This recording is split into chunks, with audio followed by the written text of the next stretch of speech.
Hal ini yang luar biasa nih mau saya sampaikan ke teman-teman ya, bahwa Bang Faktual aja tadi itu waktu meninggalkan sekretariat, beliau itu menangis ya, terharu karena sekian lama kebersamaan itu gitu. Ada Bang Andi di situ, ada Bang Eksen yang menjadi saksi. Pas mau balik, beliau tuh terharu mengeluarkan air mata dan apa namanya kesedihan karena kebersamaan yang kita jalin selama ini gitu. Jika tidak setuju dengan gaskan, lebih baik, lebih bijak diam. Ya, betul. Lebih bijak atau bikin sendiri gerakan. Nah, itu kan lebih keren. Bikin sendiri gerakan, gerakannya seperti apa? Nah, itu baru luar biasa kerennya gitu. Gitu, bahwa karena berpikir tentang tujuh terpidana dan keluarga, itulah yang membuat saya selalu bersemangat. Bang Dr. Ando, saya lacak koordinat mereka dan hasilnya, wow, kaget. Ya, ya, ya, ya. Abang juga ini melakukan hal yang sama ya. Ya, itulah teman-teman, seperti yang dari awal saya sampaikan, bahwa bahkan kalau saya mau bercerita teman-teman, sebelum hari H-nya kita ini, saya itu sudah masuk ke telinga saya bahwa begini begini begini, dan beberapa hari waktu kita kumpul di sekretariat, yaitu orang-orang tertentu itu sudah bolak-balik di depan sekretariat. Ya saya kan juga punya punya tim lah yang kayak kayak gitu ya. Sehingga saya tahu ini orangnya gitu. Nah, itu mata-mata mau dimata-matai. Makanya terkadang sedikit-sedikit saya spill-spill jati diri saya juga supaya ya mereka udahlah kita baik kok, bukan kegiatan apa-apa, bukan teroris atau bukan apa gitu. Disuruh sekretariat kemarin udah macam-macam. Nah, itulah yang saya maksud tadi, Bang SpongeBob ya, Bang SpongeBob ya. Katanya tidak diterima. Katanya tidak pernah diundang. Terus kita undang ke sekretariat, katanya nggak bisa, maunya cuma di Komal. Sebenarnya nggak apa-apa di Komal. Kalau berdiskusi yang penting harus tetap sopan gitu.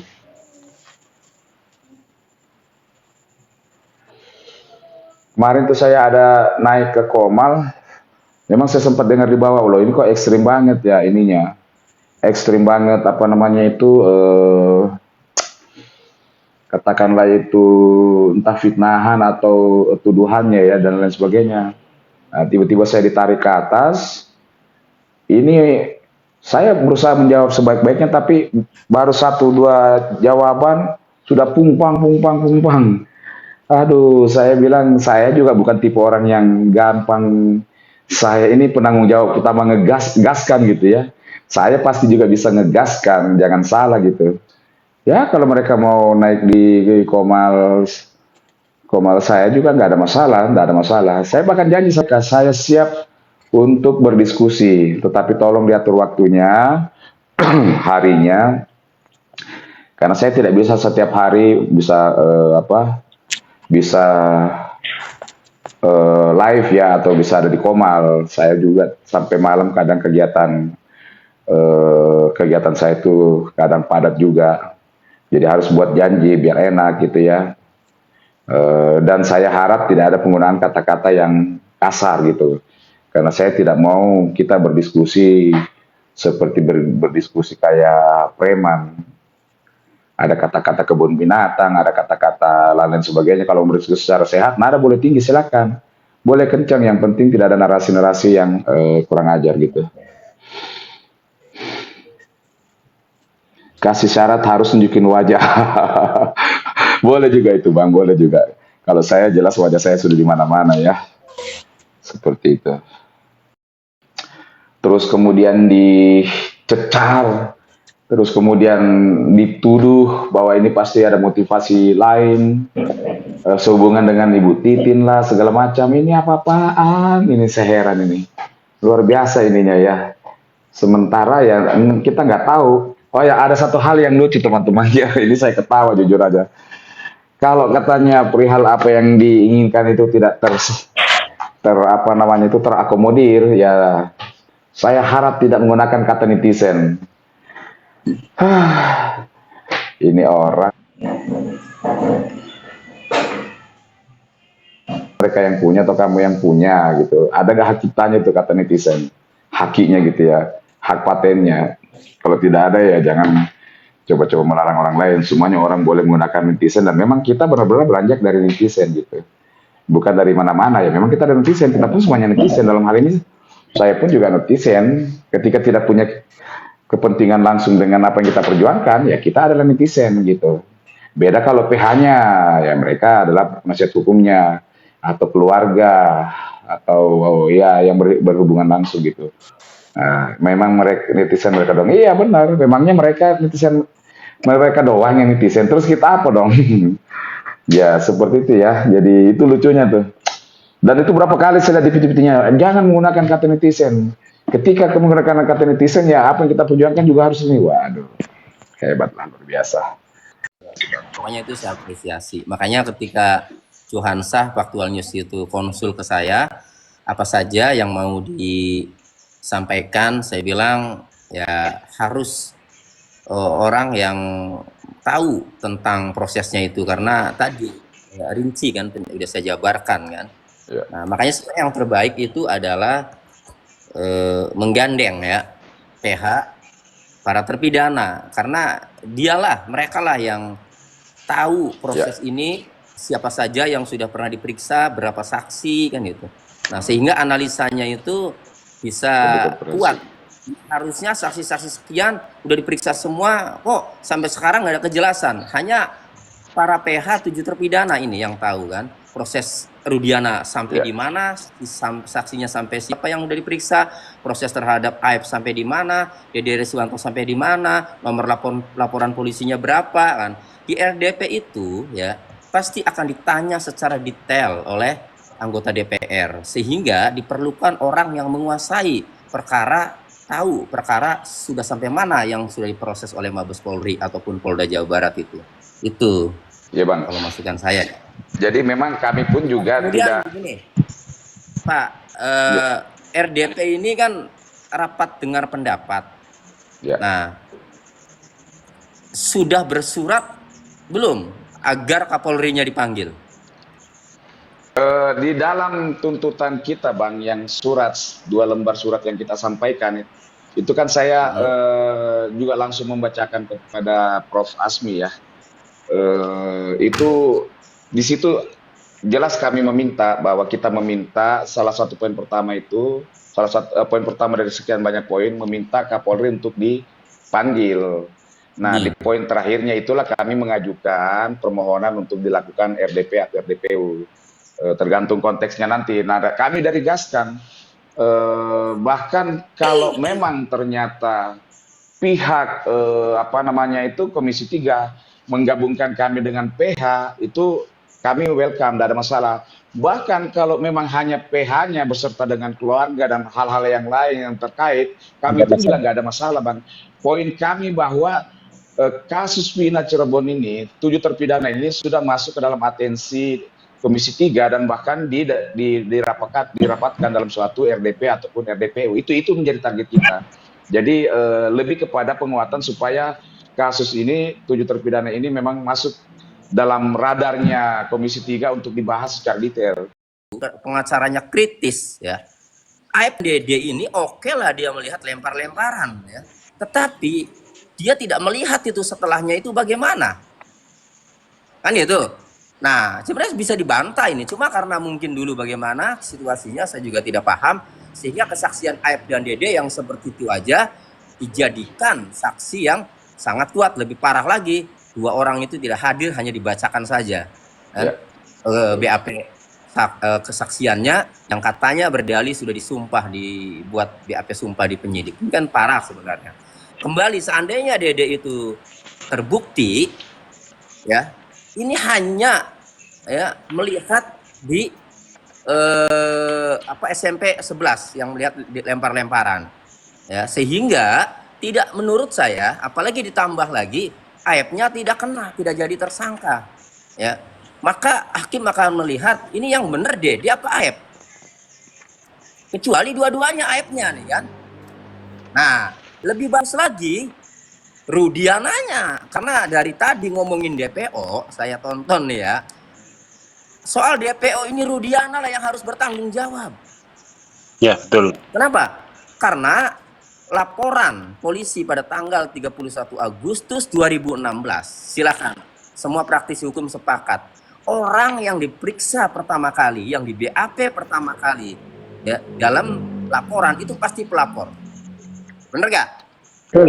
Nah, laporan Rudiana 31 Agustus 2016 pukul 18.30, Rudiana lah yang pertama kali diperiksa sebagai pelapor. Di situ dalam BAP nomor 5 itu ketika ditanya siapa identitas pelaku yang melakukan pembunuhan berencana dan persetubuhan terhadap anak, Rudiana menjawablah 11 orang itu termasuk 3 DPO.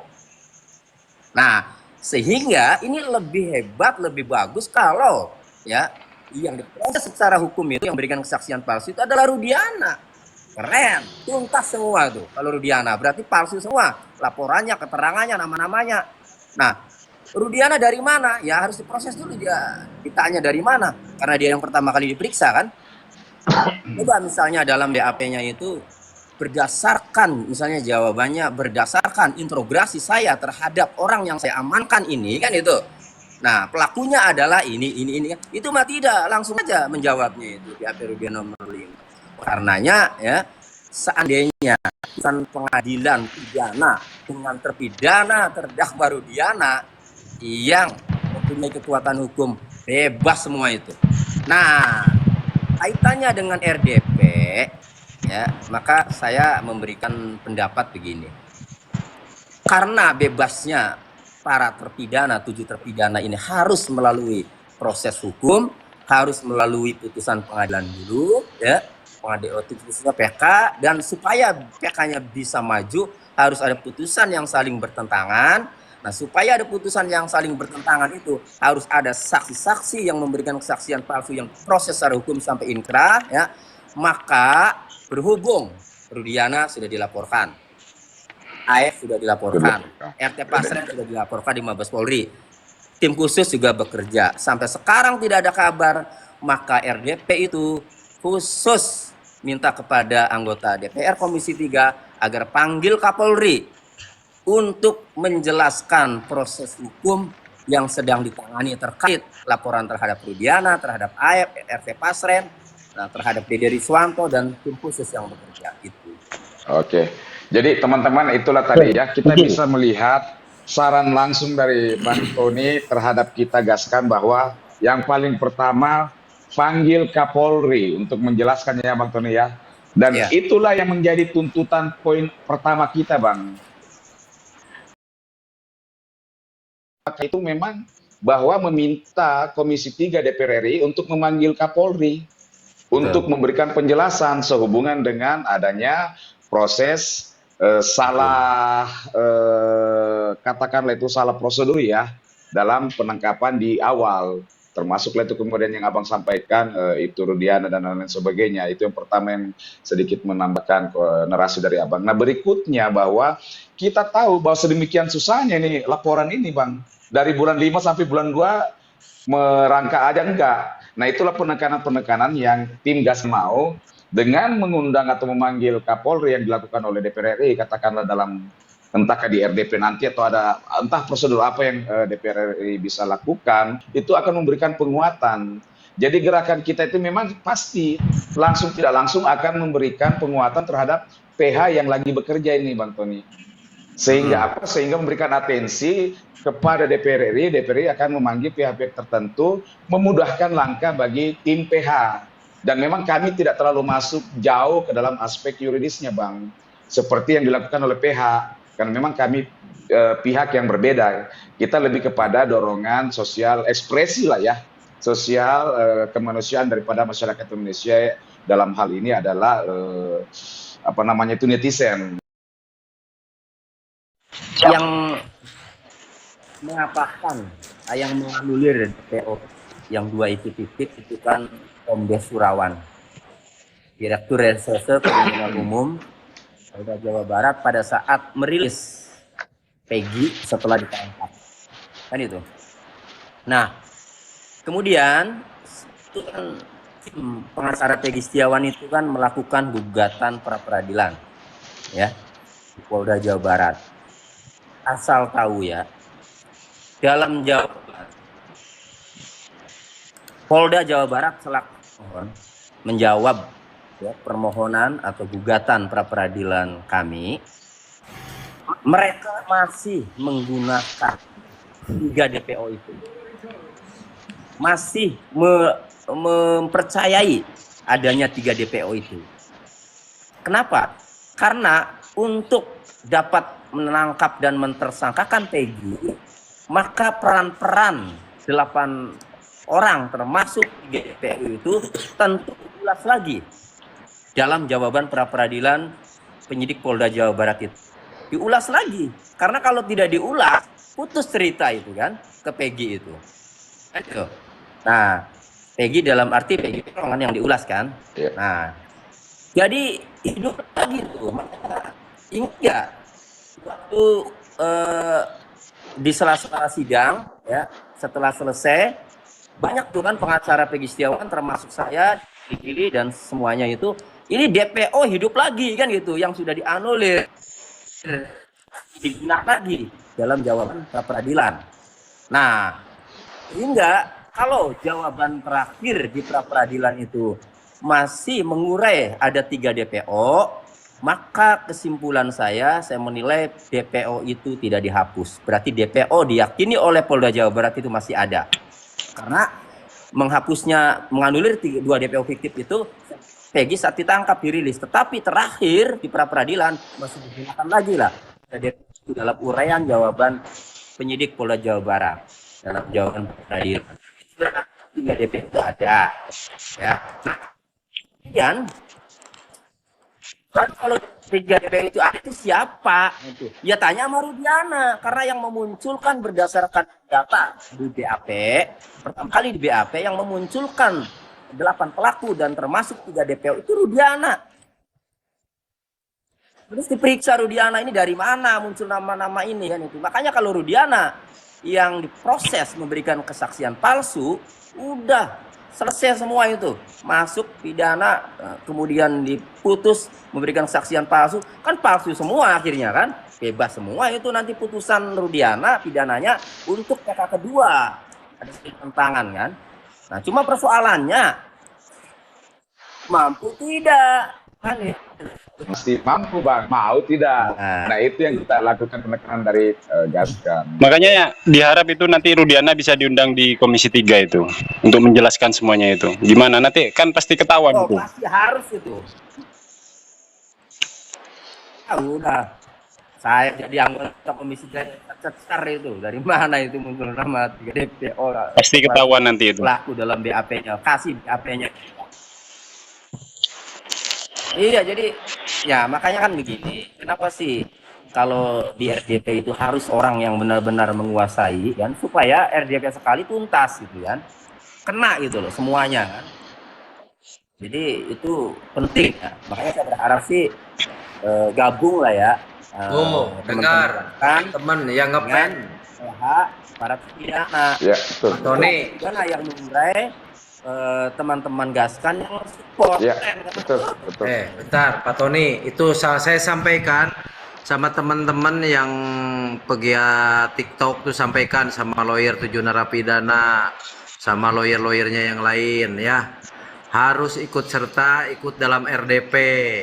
Ini kalian waktu kasusnya viral daftar jadi kuasa, giliran mau demo satu-satunya kasus pindah Cirebon itu cuma RD Law aja yang turun itu. Coba dengerin biar nanti mikirnya kapan ya. Biar saya yang berdarah-darah aja, urusan RDP saya serahkan sama orang-orang yang hebat. Waduh.